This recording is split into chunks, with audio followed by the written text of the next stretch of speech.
అబ్బా తలనొస్తుంది. నిమ్మకాయలమ్మా నిమ్మకాయలే కట్టాపది నిమ్మకాయలు ఎంతన్నా? 20 రూపాయలక్క. ఈ కొత్తిమీర ఎంతన్నా? 50 రూపాయలమ్మా. అమ్మో 50.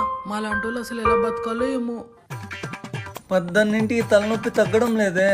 ఉండు ప్రెషర్ టాబ్లెట్ ఇస్తా. అమ్మగారు నాకెందుకో అయ్యగారికి దిష్టి తగిలిందనిపిస్తుంది. దిష్టి లేదు ఏం లేదు, టాబ్లెట్ తాపోదర్ని. నువ్వు ఊరికే ఉండు ప్రెషర్. ఇప్పుడు ఏం చేయాలి? ఏం లేదమ్మగారు, నిమ్మకాయతో దిష్టి తీస్తే సరిపోతుంది. తీసుకొని రాపో. సరే అమ్మగారు. అయ్యగారు ఇటుకొచ్చి నిల్చోండి, దిష్టి తీస్తాను. ఓం పగపుగే పగిని పాగోదరి భగవాసనే ఈం ఓం ఫట్ స్వాహ.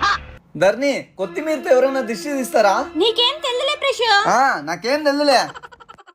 మర్చిపోయా అయ్యగారు, ఇప్పుడు టాబ్లెట్ వేసుకోండి, బాగా పనిచేస్తుంది. ఇప్పుడు బాగా పనిచేస్తుందంటే వేసుకో ప్రెషర్.